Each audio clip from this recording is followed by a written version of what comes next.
பல நோய்கள் வரத்துக்கு முக்கியமான காரணம் என்னன்னா உடம்பு மட்டும் இல்லை. உடம்பு களைச்சி போடுறதோ, உடம்பில் இருக்கக்கூடிய ஸ்டாமினா குறையிறதோ, வைட்டமின்கள் குறைஞ்சி போடுறதோ மட்டும் இல்லை. பல நோய்களுக்கும் காரணம் நம்மளுடைய மனசு.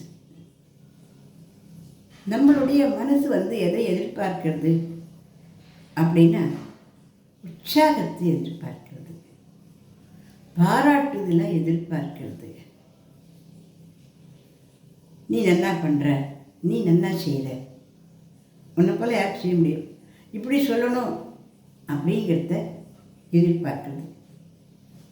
நம்ம ஏதாவது கொஞ்சம் முடியாமல் கஷ்டமாக இருக்கிற சமயத்தில் நல்லா ஒன்றும் இல்லையே சொல்லி எல்லாம் சரியாக போயிடும், என்ன நினச்சிருக்கு நீ அப்படின்னு தேர்தல் சொல்லணும்னு ஆசைப்படுறது. எதிலான தோல்வி அடைஞ்ச உடனே என்ன தெரியுமா ஆசைப்படுறது, போனால் போகுது, என்ன போகுது, இது போனால் இன்னொன்று, அதனால் என்ன போச்சு, ஆனால் அச்சில் வாக்கலாம் அதெல்லாம் முடலை வாரத்துக்கு கரைச்சி குடிச்சிட்டு போனால் போகுது, என்னப்பா இதுக்கு போய் கவலைப்படுற அப்படின்னு யாராவது சொல்ல மாட்டாளான்னு ஏங்குறது. நாம் ஏதாவது நல்லது சொன்னால் பாராட்டுறதுக்கும், நாம் எதனா கஷ்டப்பட்டா என்னன்னு கேட்குறதுக்கும், நாம் ஏதாவது புதுமையாக பண்ணால் அப்படியா அப்படின்னு ஆச்சரியப்படுறதுக்கும், இப்படி பலவிதமாக நம்ம ஒரு முன்னிலைப்படுத்திக்கிறதுக்கும் நிஜமாக எல்லாருடைய மனசுமே விரும்பும். இப்போ இந்த உணர்வுகள் எல்லாத்தையும் சின்ன வயசில் நாம் அனுபவிச்சிருக்கோம். சாதாரண ஓட்டப்பந்தயத்தில் ஓடிட்டு வந்தோம், ப்ரைஸ் வாங்கிட்டு வந்தோன்னா வெரி குட், என் பொண்ணை கொக்கா, very nice, very good girl அப்படின்னு பாப்பா சொல்லியிருப்பார், இல்லை அண்ணா சொல்லியிருப்பான், இல்லை அம்மா சொல்லியிருப்பா, இல்லை அக்கா சொல்லியிருப்பா, இல்லை அதே ஒரு விழாவாக கொண்டாடி அந்த ப்ரைஸை கையில் வச்சுன்னு நம்ம குதியாட்டம் போட்டுருப்போம் இல்லையா. ஆனால் ஒரு சிலர் வாழ்க்கையில் அந்த சின்ன வயசுகள்லேயே வெறும் அவமானங்களையும், வெறும் கோபமான வார்த்தைகளையும், வெறும் குரோதமான வார்த்தைகளையும் பிறந்தியே அப்பனை மீன பிறந்தியே துரதிருஷ்டக்கட்ட இந்த மாதிரியான வார்த்தைகளையும் வாங்கிக்கலாம். உன்னால் ஒன்றும் முடியாது, சோம்பேறி நாய், நாளைக்கு அப்பனை இல்லாத அம்மன் இல்லை, அம்மா இல்லாத திண்டாடிச்சு அப்பதான் தெரியும் எங்கள் அருமையெல்லாம். இந்த மாதிரியான கோபமான வார்த்தைகள், வேதனையான வார்த்தைகள் ஒரு படிக்கிறதுக்கு, ஒரு எழுதுறதுக்கு, தெரியாதனமாக எங்கேயான சினிமாவுக்கு போய்ட்டு வர்றதுக்கு, இப்படி சாதாரண விஷயங்களுக்கு கூட பெற்றோர் கொஞ்சம் கடினமாக இருந்தால் தான் இவன் அப்படியே உருப்படவான் அப்படிமா நினச்சின்னு சொல்லியிருக்கலாம். அல்லது அவளே பொண்ணாக பண்ணிட்டு இருந்தால் கூட அக்கம் பக்கம் உறவுகளில் தலைக்கே விட்டுப்பா, நாளைக்கு என்ன பண்ணுவான் தேய்ப்பான் அப்படின்னு நான் களைப்பிட்டார். அதனாலேயும் கோபத்துலையும் சொல்லியிருக்கலாம்.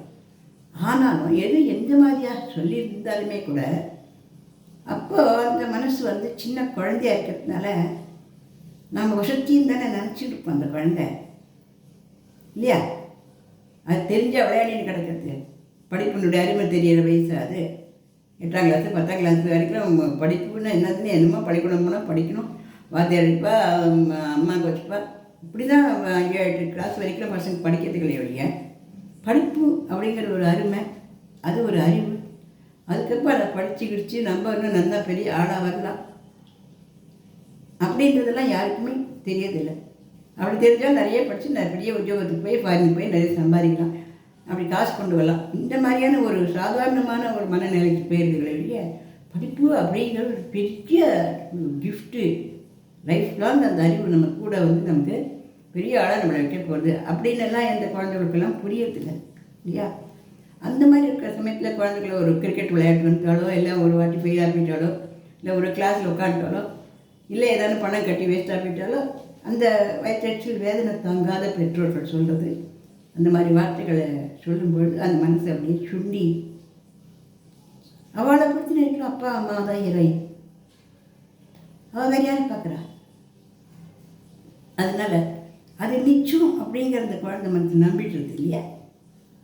சில குழந்தைகள் அம்மா அப்பா என்னன்னா கத்தின்னு கிட்ட கூச்ச போட்டோம், வேணும்னா நாம் படிக்கக்கூடாது, முட்டை வாங்கி நினைக்கிறாங்க. இந்த மாதிரியான ஒரு பிடிவாதம், ஒரு கோபம், இந்த மாதிரி கூட சில பசங்கள் வளர்ந்து விடுதுகள். அந்த பசங்கள்லாம் பெரிய குழந்தைகளானோடனே ஒரு அப்பாவை வச்ச, ஒரு நடுத்தர வயசுக்கு வச்ச, அப்போ அவளுக்கு அந்த மனம் சந்தோஷமாக இருக்கிறதே இல்லை. இது பெற்றோர்கள் தெரிஞ்சு பண்ணுற தப்பு இல்லை, பாவம். இருந்தாலும் ஒரு சிலர். ஆனாலும் இந்த வருத்தங்கள், இந்த வேதனைகள் சில பேருக்கு குழந்தைகள் பறந்து இறந்து போகிறது, இல்லை சில பேருக்கு குழந்தைகளே பறக்கிறதில்லை. சில பேர் இந்த மாதிரி வளையெல்லாம் நீனா போட வேண்டாம், லாஸ்ட்டாக போட்டால் போடும், இந்த மாதிரி வார்த்தைகள் கேட்கும்பொழுது, ஐயா 40 வயசு அது கல்யாணமே ஆகடி, அந்த படத்துக்கு ஆரம்பிச்சுட்டு போகிறேன், அதெல்லாம் துரதிருஷ்டம் இந்த வருது நல்லா 4 பழம் நல்லா படிச்சுன்னு 4 பேர் கூப்பிட்டு விட்டுட்டு இப்படி இல்லாமல் சொல்கிறவாளே இருக்கா. பெத்த ஆத்தாளை கூட கல்யாணத்தில் முதல்ல நிற்கிறதுக்கு அனுமதிக்கலை. எல்லாரும் ஆர்த்தி சித்தரா, எல்லாரும் உலக சித்தரா, எல்லாரும் பிடிக்கிறா. பரவாயில்ல, இங்கே பாருங்க, நீங்கள் அப்படியே ஆசீர்வாதம் நீங்கள் உட்காந்த இடத்துலேருந்து அப்படின்னு சொல்லச்ச தான் வயிற்றில் 10 மாதம் பெற்று வளர்த்து ஆளாக்கின்னு அந்த குழந்தைக்கு நம்ம கையால் ஒரு நல்ல செயல்களை செய்ய முடியலையே அப்படிங்கிற மாதிரியா விதவையாக போயிட்டு அந்த அம்மாவுக்கு மனசு ஏங்கும் இல்லையா? இந்த மாதிரி பல வேதனைகள், பல சோதனைகள் எல்லாம் நம்ம கடக்கும் பொழுது சிலது வெளியில் சொல்லிக்க முடியும், சிலது வெளியில் சொல்லிக்க முடியாது. சில பேர் சொல்லிக்கிறதுக்கு ஆள் இருக்காது. சில பேர் சொல்லிட்டாலும் எல்லாத்தையும் சொல்லிட்டு லாஸ்ட்டாக நம்முடைய நம்பி நாராயணன் நம்பின்னு கணவன்கிட்டயோ கணவன் மனைவிக்கிட்டேயோ ஆத்மார்த்தமாக சொல்லிக்க போகிறது தெரியுமே, உங்களுக்கு தான் இருக்கும், இது தெரியாதா இங்கே சொல்லிக்கிறதுக்கு, நீங்கள் சரியில்லை, அது முதல்ல தெரிஞ்சுக்கோங்க முதல்ல அப்படின்னு அவளே மட்டமாக சொல்லக்கூடிய இடங்களும் நிறைய இருக்குது. அதனால் இந்த மாதிரி மன வேதனைகள், மன யோஜனைகள், வருத்தங்கள், துக்கங்கள், வெளியே சொல்ல முடியாத எண்ணங்கள், மனசுக்குள்ளே அழுத்தி வைக்கப்பட்ட எண்ணங்கள், பூட்டப்பட்டு வெளியில் தெரிக்க முடியாத எண்ணங்கள், இல்லை கோபத்தில் எரிச்சலான கொற்ற வார்த்தைகள், இப்படி பலவற்றினால நம்ம உடம்பு கெட்டு குட்டி செவராகிறது. இதுக்கு என்ன பண்ணலாம் அப்படின்னா, நம்மளை யாரும் பாராட்ட வேண்டாம், நம்மளை நாம் பாராட்டிக்கணும். இது நான் பைத்தியக்காரத்தனமாக இருக்கேன்னு அர்த்தம் இல்லை, இது பைத்தியம் இல்லை. நம்மளை நாம் பாராட்டிக்கணும். நம்மளை யார் பாராட்டணும்? 5 வயசில் 10 வயசில் 12 வயசில் பாராட்டுறதுக்கு இருப்பா யாராவது? அப்படியே ஆதூரமான கணவன், ஆதூரமான மனைவியெல்லாம் ஆகாவுன்னு ஒருத்தர் வந்து கடைசி 100 வயசுக்குள்ள வாழ இருக்கா? இல்லாதில்லை. ஆனால் யார் புகழ்வா? நம்மளை யாருமே புகழ வேண்டாம், நம்மளை நாம் புகழும். நம்மளை படிச்சது கடவுள், அது நமக்கு இந்த உலகத்தில் வாழறதுக்கு வச்சிருக்கு. வாழ்க்கைன்னா கஷ்டமாக வரும், சந்தோஷமாக வரும், தோல்விகளை வரும், வெற்றிகளை வரும், எல்லாமே கலந்தடிச்சது தான் இந்த வாழ்க்கை. எல்லாருக்குமே சந்தோஷமாக இருக்கும், எல்லாருக்குமே கஷ்டங்களும் வரும். சில பேருக்கு சின்ன கஷ்டங்களாக இருக்கும், சில பேருக்கு பெரிய கஷ்டங்களாக இருக்கும், சில பேருக்கு மாறாத கஷ்டங்களாக இருக்கும். மாறவே மாறாத துன்பங்கள்லாம் என்ன, அதை நினச்சி கவலைப்பட்டு என்ன பண்ண முடியும்? அதை அப்படியே ஏற்க வேண்டியதுதான். மாறக்கூடிய கஷ்டங்கள்னால் அது மாறுற வரைக்கும் கொஞ்சம் பல கட்சியில் பொறுத்துக்க வேண்டியது தான். சின்ன கஷ்டம் அப்படின்னா அந்த சின்ன கஷ்டத்துக்கு எப்படி அதை விடுவிக்கலாம், எப்படி அதுலேருந்து நம்ம நகர்ந்துக்கலாம் அப்படின்னு பார்க்க வேண்டியது தான். இப்படி நம்மளா கொஞ்சம் ஏதோ நமக்கு தெரிஞ்சு வைக்கலாம் பண்ணலாமே வைக்க, எந்த கஷ்டத்தையும் யாரும் வாங்கிக்க முடியாது, எந்த சந்தோஷத்தையும் யாரும் கொடுக்க முடியாது. இதுதான் காலத்தில் முன்னோர்கள்லாம் எது அஸ்மதியம் நகித பரேஷம், உனக்குன்னு இருக்கக்கூடியதெல்லாம் அவங்ககிட்ட தன்னால் சேரும். ஆனால் உனக்குன்னு இல்லாதவனுக்கோசரம் நீ தலைகீழானாலும் அது கிடைக்காது. எனக்கு இதெல்லாம் சொல்லி வச்சுட்டுலாம் போயிருக்கா இல்லையா? அதனால் நம்மளை நாம் பாராட்டிக்கணும். உண்மை நிஜம், நாம் நம்மளை பாராட்டிக்கணும். ஒரு சாம்பார் சூப்பராக பண்ணோன்னா கணவன் பாட்டுக்கு ஒரு டிவியை பார்த்து கேட்கன்னு ஏதோ வேடிக்கை பார்த்து அவர் பாட்டுக்கு ஊட்டி ஊட்டி வாயில் போட்டு அவர் பாட்டு பட்டு போயிட்டாரா? இவ்வளோ என்ன பண்ணியிருந்தேன் நீ சாம்பாரில், நான் எவ்வளோ தூரம் ஒரு மாற்றம் பண்ணியிருந்தேன், எவ்வளோ தூரம் நான் கொசரம் உழைச்சி எவ்வளோ தூரம் நான் புத்தகத்தெல்லாம் படித்து என்ன யார் யார் சொன்னதெல்லாம் கேட்டு அவ்வளோ சூப்பராக பண்ணியிருந்தீங்க ரசம். எனக்கே வாயிட்டா அமிர்தம் மாதிரி இருக்குது. இது ஒரு வாரத்துக்கு சொல்லாமல் பையன் பேச்சு பற்றியா இப்படி நம்ம இருக்கப்பட வேண்டியது அவசியம் இல்லை. அவருக்கு அவ்வளோதான் தெரிஞ்சுது, அவ்வளோதான். யாரையும் குறையும் சொல்ல வேண்டாம். நம்மளை நம்ம பாராட்டிக்கலாம். சூப்பராக பண்ணிக்கலாம். நான் சாம்பார் ரொம்ப நல்லா பண்ணியிருக்கீங்களா, நல்லா இருக்கு அப்படின்னு நாம் உட்காந்து நன்னாவோட சாதம் போட்டு நெய்யை போட்டு சாம்பார் ஊற்றி கலந்து சந்தோஷமாக சாப்பிடலாம். ஒருத்தர் கொடுக்குற சந்தோஷத்தில் நம்ம சந்தோஷப்படணும். ஒருத்தர் கொடுக்குற துக்கத்தில் நம்ம அழுதுருக்கணும்னா ஒரு நாளும் நமக்கு நிம்மதி கிடைக்காது. நமக்கு நம்மளே சந்தோஷமாக இருக்கணும். அப்புறம் மெதுவாக இருக்கிற சமயத்தில் என்னங்க நல்லா இருந்தானே பண்ணியிருந்தேன், எங்களுக்கு ஒரு வார்த்தை சொல்லலையே அப்படின்னா நல்ல மனுஷனாக இருந்தால் ஏதோ ஒரு அவசரத்தில் ஏதோ டீ பார்த்துன்னு உட்காண்டா கூட சூப்பராக தான் இருந்தது, தினாடி எப்போவுமே நான் நல்லா பண்ணுறதானே அவனுக்கு நான் தனித்தனியாக பாராட்டணுமே அப்படின்னு ஒரு வார்த்தையாக போடுவேன். அது இல்லாத நான் பண்ணிட்டுப்பா சொல்லிட்டு போவா. ஆனால் இப்படி நாம் மற்றவாக்கிட்டேருந்து எதையுமே நம்ம எதிர்பார்க்கக்கூடாது. நம்மளுக்கு நாம் தான் ஆறுதல்.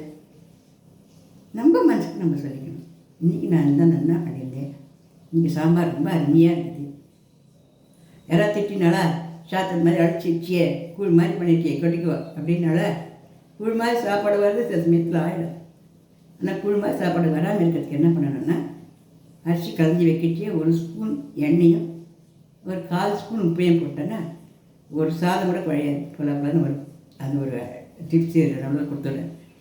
இந்த மாதிரியா எதை குறை சொன்னாலும் அது மனசுக்குள்ளே கொண்டு போய்க்கக்கூடாது. சரி அவளுக்கு என்ன பலன்னு சாப்பிடணும் போல நம்ம பண்ணுற போல இருக்குது அப்படியே அதை லேசாக எடுத்துக்கணும். அந்த மாதிரிலாம் நம்ம மனசு கொஞ்சம் லேசாக வச்சுக்கிடுவோம் அப்படின்னாக்க நோய்கள் அப்படிங்கிறது நமக்கு ரொம்ப வராது. அதுக்கு மேலே மற்றவா எல்லாரும் நல்லா இருக்கா, எனக்குன்னு மட்டும் இந்த மாதிரி ஒரு வாழ்க்கையா அப்படின்னு யாருமே நினைக்க வேண்டாம். மற்றவா எல்லாருமே நன்னா இல்லை பாவம். அவள் அளவுலேருந்து அவள் கஷ்டப்பட்டுட்டு தான் இருக்கா. இதுதான் நான் நிறைய பேர்களை நிறைய ஜாதகங்களை நிறைய பேர்களுக்கு நான் 25 வருஷமாக சொல்லியிருக்கேன். எல்லா அக்கா மாதிரி இருக்கும். ஆனால் அவளுக்கு இருக்க குறை என்னங்கிறது ஜாதகத்தை பார்த்தப்ப தான் தெரியும்.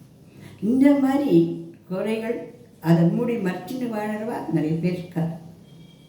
என்ன குறைன்னு சொல்லக்கூட முடியாதவா நிறைய பேர் இருக்கா. பெரிய பெரிய குறைகளோட பெரிய பெரிய வேதனைகளோட தான் கஷ்டப்பட்டாலும் மற்றவளுக்கெல்லாம் நல்லதெல்லாம் பண்ணிட்டு ரொம்ப பெருந்தன்மையோடு இருக்கிறவள்லாம் இருக்கா. இவளுக்கு இப்படி இருந்தால் தெரியும் அப்படின்னு சொன்னால் அவளுக்கு அப்படி வந்திருக்கு. அதை கூட பொருட்படுத்தாமல் அவள் மற்றவளுக்கு சமூக சேவை பண்ணிட்டு இருக்காள். இப்படி இருக்கிறவளும் இருக்க. அதனால் குறைகளோ நிறைகளோ எதுவாக இருந்தாலும் வாழ்க்கைங்கிறது இப்படி தான் வந்துட்டுருக்கும், இப்படி தான் போயின்னு இருக்கும். எப்போதும் எல்லோரும் நம்மளை பாராட்டிகிட்டே இருக்க முடியாது. சின்ன வயசில் அப்பா கோச்சினாரா அம்மா கோச்சினாரா இல்லை ஆம்பளைங்க கோச்சினாரா இல்லை குழந்தை கோச்சிருந்தா ஒன்றுமே தெரியலமா அவனுக்கு அப்படின்னு குழந்தை சொன்னால் நமக்கு என்ன ரோஷம் கிடக்கிறது. குழந்தை எத்தனை நாள் நம்மளை பார்த்துருக்கு. நம்ம வயிற்றுக்குள்ளே அணுவாக குழந்தையாக கருவாக குழந்தையாக பிறந்துக்கிறது. அது எத்தனை வருஷம் நம்மளை பார்த்துருக்கு. அதை விட நம்ம ஒரு 30 வருஷமாக மேலே இருக்க மாட்டோமா, இல்லை 20 வருஷமாக மேலே இருக்க மாட்டோமா. நம்மளை முழுமையாக தெரிஞ்சுக்காத ஒரு குழந்தை உனக்கு ஒன்றும் தெரியலமான்னு சொன்னால் அது நமக்கு என்ன ரோஷம் இருக்குது. அது கூட நமக்கு என்ன சண்டை இருக்குது. இல்லை கணவன் தான் ஆகட்டும் மனைவி தான் ஆகட்டும் திருமணம் பண்ணிட்டு பந்தம் நான் அப்புறம் ஒருத்தர் தெரிஞ்சுக்கணுமே இல்லையா. இவளை பற்றி அவளுக்கு என்ன தெரியும், அவளை பற்றி அவளுக்கு என்ன தெரியும், அவள் வாழ்க்கை முறைகள் அவள் வாழ்ந்து தெரிஞ்சோம், அவளோட கஷ்டம் சந்தோஷம் இப்படியே எதுவுமே யாரை பற்றி யாருக்கும் பூரணமாக தெரியாத ஒரு சமயத்தில் அவள் அதை சொல்லிட்டா இவள் அதை சொல்லிட்டா நம்ம துக்கப்படுறதுல என்னதான் அர்த்தமே இல்லையே. அதனால் எந்த துக்கமும் பட வேண்டாம், எந்த வேதனைகளும் பட வேண்டாம். முடிஞ்சால் நம்மளால் எல்லாரையும் ஆசீர்வாதம் பண்ணுவோம், எல்லோரும் நம்ம பாராட்டுவோம். பெரியவளாக இருக்கிறவா சின்னவளாக இருந்து அவளை கஷ்டங்களாக இருந்தால் வாழ்க்கையிலேருந்து கஷ்ட சந்தோஷம் உடையது தான் அப்படிங்கிறது அவளுக்கு தெரியும். அப்படியே அவள் வேதனைப்பட்டுன்னா கூட இந்த கஷ்டத்தை இப்படி தாண்டலாம் அப்படின்னு சொல்லி நாம் விட்டுடலாம். அது நான் அப்பவே சொன்னேனே, நீ தான் கேட்கல. இந்த மாதிரி வார்த்தைகளை அவள் சொல்லி அவளை புண்படுத்த வேண்டாம். இதெல்லாம் கேட்கறதுக்காக நம்மக்கிட்ட வந்து சொல்கிறேன். அதனால் எல்லாருக்கும் ஒரு இதம் பதமாக நாமளும் நடந்துப்போம். நாமளும் ஒன்று குறைஞ்சி போயிட்டோம், வேதனைப்பட்டு போயிட்டோம் அப்படின்னுலாம் நினச்சிக்க வேண்டிய அவசியமே இல்லை. இந்த உலகத்தில் பிறந்த யாரும் எவரும் எந்த குறையும் எந்த வேதனையோடையும் இருக்கவே வேண்டாம். ஏன்னா எல்லாம் மேகம் மாதிரி கவலையோ குறையோ வரும் போகும் அவ்வளோதான். யாராலையும் அதெல்லாத்தையும் வராதையே நிறுத்திட முடியாது. இல்லை வந்துட்டு போகலே அப்படின்னு கஷ்டப்படுறதுக்கு ஒன்றும் இல்லை. அதில் வெறும் மேகங்கள் தான் அந்த கவலைகள்லாம். அது மட்டுக்கா வரும், அது மட்டுக்கா போகும். அவ்வளோ கொஞ்சம் பொறுமை, கொஞ்சம் நிதானம், கொஞ்சம் சிரிப்பு. கொஞ்சம் எப்படி சிரிக்கிறது, கஷ்டப்பட்டுக்கிட்டே எப்படி சிரிக்கிறது அப்படி இல்லை. கஷ்டப்பட்டு இருக்கும் பொழுது அதுக்கு ஏதாவது சுகம் வந்ததுன்னா அது கஷ்டமே இல்லை. உண்மையில் 8 மணி நேரம் உசுறு போகிற மாதிரி வலிச்சு பிராணனே எகிரி போகிற மாதிரி எகிரி தானே ஒரு பெண்மணி ஒரு பாப்பா பெற்றுக்கிறேன். அப்போ அது குழந்தை பெற்றுக்கிறது அவளுக்கு கஷ்டமா சந்தோஷமா? சந்தோஷம் தானே. என் பாப்பா, என் குழந்தை, என் உசுறு, என் கண்மணி சொல்கிறது இல்லையா? இவ்வளோதான் ஐயா வாழ்க்கையே தான். இந்த மாதிரி எல்லாத்தையும் ஈஸியாக எடுத்துனோம்னா பிபி வராது, சர்க்கரை வராது, கொலஸ்ட்ரால் வராது, ஹார்ட் ப்ராப்ளம் வராது, தலைவலி வராது, கண்ணெரிச்சல் வராது, மனநோய் வராது, டிப்ரெஷன் வராது, ஸ்ட்ரெஸ்ஸு வராது. எப்படி இதெல்லாம் வரும்? எல்லா நோய்க்கும் காரணம் நம்ம மனக்கவலை தான். தனக்கு உவமை இல்லாதான் தாழ் சேர்ந்தார்க்கு அல்லால் மனக்கவலை மாற்றல் அரிது. நமக்கு மேலே இருக்கிற அந்த பகவான் இடத்துல முழு பாரத்தையும் போட்டுட்டு நம்ம கடமையை நம்ம ஒழுங்காக பண்ணிட்டு போயிட்டே இருக்கணும். அதில் வர நல்லதோ கெட்டதோ எல்லாம் பகவானுக்கு சமர்ப்பம். அவ்வளோதான். இந்த மாதிரி நம்ம மனசை லேசாக வச்சுக்க தெரியணும். அந்த காலத்து முன்னோர்கள்லாம் மனசை ரொம்ப லேசாக தான் வச்சுட்டு இருந்தாங்க. அதனால தான் அவர் தத்துவம் 70, 80, 90, 100, 120 வயசுக்கெல்லாம் வரைக்கும் கூட ஆரோக்கியமாக இருந்தார். அதுவாக உடம்பு சாஞ்சு அதுவாக சுட்டு போச்ச வழிய 40 வயசு ஆகிறதுக்கு முன்னாடியே சர்க்கரை வந்தது, 50 வயசு ஆகிறதுக்கு முன்னாடியே பிபி வந்தது, 30 வயசு ஆகிறதுக்கு முன்னாடி ஹார்ட் அட்டாக் வந்ததுன்னு யாருமே கஷ்டப்படலை. நாம் இந்த இடத்த கொஞ்சம் சரிப்படுத்திக்கணும். அதாவது என்ன அப்படின்னா, வருத்தம் வரைச்சா நாம் என்ன சொல்லிக்கணும், இதுவும் கலந்து போயிடும், கொஞ்ச நாள் தான் சரியாய்.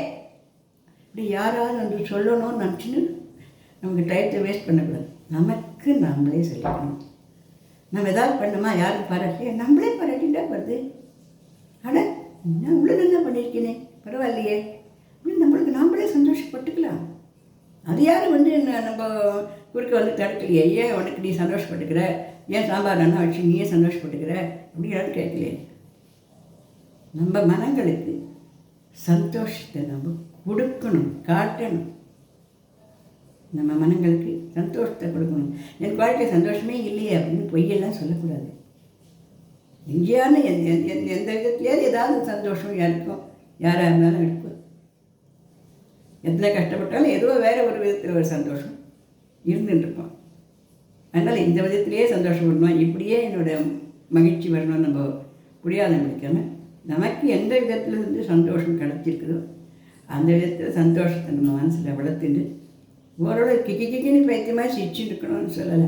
இருந்தாலும் நம்ம கொஞ்சம் சிரிச்ச முகமாக கொஞ்சம் மகிழ்ச்சியாக எல்லாம் நல்லபடி தான் இருக்கும், ஒன்றும் பிரச்சனை இல்லை அப்படின்னு பாசிட்டிவாக நேர்மறை எண்ணங்களோட வாழ்ந்தோம்னா நிச்சயமாக நம்ம வாழ்க்கையில் நாம் நினைக்கிற நாம் விரும்புகிற வெற்றிகளை நம்மளால் நிச்சயமாக அடைய முடியும்.